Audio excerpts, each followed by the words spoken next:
ഇനി മമ്മൂട്ടി തന്നെ കേരളം മലയാള സിനിമ ഭരിക്കാൻ പോകണം. അത്രയ്ക്ക് അടിപൊളി പടം, ഒന്നും പറയാനില്ല.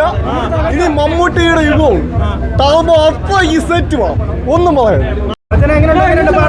അടിപൊളി പടമാണ്. ഇനി മമ്മൂട്ടി തന്നെ കേരളം മലയാള സിനിമ ഭരിക്കാൻ പോകണം. അത്രയ്ക്ക് അടിപൊളി പടം, ഒന്നും പറയാനില്ല. ഇനി മമ്മൂട്ടിയുടെ യുഗവും ടർബോ അത്രയ്ക്ക് സെറ്റ് പടം, ഒന്നും പറയാനില്ല. മാസം എന്ന് പറയാം മരണമാസം, ഒന്നും പറയാനില്ല. അടിപൊളി പടം, എനിക്ക് ഇഷ്ടപ്പെട്ടു. ഞാൻ ഇനി വീണ്ടും കാണാൻ പോകും. രാജ്ബി ഷെട്ടി ഇതിൽ പെർഫെക്റ്റ് കാസ്റ്റ് ആണ്, അടിപൊളി. ഇതേപോലത്തെ ഒരു വില്ലൻ ഈ സിനിമയ്ക്ക് പറ്റിയ കാസ്റ്റ്, പൊളി, ഒന്നും പറയാനില്ല. തിയേറ്റർ പൂരപ്പുറം ബാക്കിയാ. പിന്നെ അകത്ത് പോയാലോ അവനെ കളക്ട് ചെയ്ത് മനസ്സിലാവും, ഒന്നും പറയാനില്ല.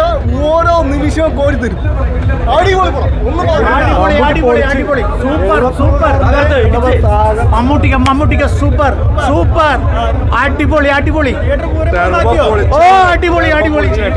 പൂരപ്പറമ്പല്ലാണ് ആണ്ട് തീർച്ച കിട്ടില്ല സാധനം. മമ്മൂട്ടി കമ്പനിയുടെ ഒരു ജാക്കി ജാൻ പടം, അതാണ് ടർബോ. അടിച്ച് പൊളിച്ചിട്ടുണ്ട്, ഫൈറ്റൊക്കെ അമ്മാതിരി സാധനം. എന്തായാലും ഈ മഴയൊക്കെ പെയ്യുന്നുണ്ട്, എനിക്ക് ഉറപ്പാണ് ഈ പടം കാണാൻ ആൾക്കാർ വഞ്ചി തുഴഞ്ഞ് തിയേറ്ററിൽ വരും. അമ്മാതിരി സാധനം. ഫസ്റ്റ് ഷോ കണ്ടോ ആൾക്കാർ വന്നോണ്ടിരിക്കും. സൂപ്പർ.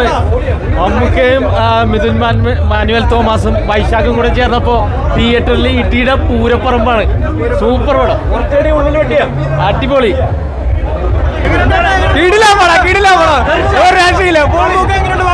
പൊളിച്ച് സ്ക്രീൻ ഒരു രക്ഷയില്ല. ഒരു രക്ഷയില്ല. തിയേറ്റർ പൂരപ്പുറമ്പാക്കിയോ? എന്റെ പൊന്നെ പറയാനൊന്നുമില്ല. കട്ടക്കിക്കുന്ന വില്ലനും പുള്ളിക്ക് സൈസൊന്നുമില്ല. പുള്ളിയുടെ ആക്ടിങ്ങിലാണ് നമ്മൾ കോരിത്തെരിപ്പിക്കുന്നത്. ആദ്യത്തെ ഫസ്റ്റ് ഹാഫിലുണ്ടല്ലോ മമ്മൂക്കാട്ട് മുകളിലായിരുന്ന ഫസ്റ്റ് ഹാഫിൽ പുള്ളി. സെക്കൻഡ് ഹാഫ് മമ്മൂട്ടി അങ്ങ് അഴിഞ്ഞാടും അവനെ. പറഞ്ഞാൽ നമ്മൾ വിചാരിക്കുന്നില്ല ടിസ്റ്റും കാര്യങ്ങളൊക്കെ ഉണ്ട്. പിന്നെ ചേസിങ് ഒരു രക്ഷയില്ല കേട്ടോ. ഒരു കാർ ചേസിങ് ഉണ്ട്, അന്യ പരിപാടി. അത് പറയാതിരിക്കാൻ പറ്റത്തില്ല. എത്ര തവണ തിയേറ്റർ എത്ര തവണ ഒന്ന് കാണാനുള്ളതുണ്ട് പടം? അത് 2 പ്രാവശ്യം കാണാം, 2 പ്രാവശ്യം കാണാനുള്ളതുണ്ട്. കാര്യത്തിൽ നമുക്ക് സെക്കൻഡ് ഹാഫ് ഭയങ്കര ത്രില്ലിങ് ആ പടം, ഭയങ്കര എൻഗേജ് നമുക്ക് ഭയങ്കര ഇത് നമ്മൾ ഇടിക്കും. പിന്നെ മമ്മൂട്ടി ഇടിയെന്ന് പറഞ്ഞാണല്ലോ, ഒരു ഒന്നാം ഇടിയ ഒറ്റ ഇടിക്കണ്ടല്ലോ, 5 കഷ്ണമായി ആ രീതിയിൽ ഇടി അടിക്കുന്നത്. നമുക്ക് 100 കോടി അടിക്കുക, 100 കോടി അടിക്കുക. 100 വരെ പുല്ല് പോലെ ഇടും, പിന്നെ പുല്ല് പോലെ ഇടും 100ഒക്കെ. അന്യ സംഭവമാണ് മമ്മൂട്ടി ഇടിച്ച് പൊളിക്കോടെ. 1000 കോടി, 1000 കോടി മസ്റ്റ്.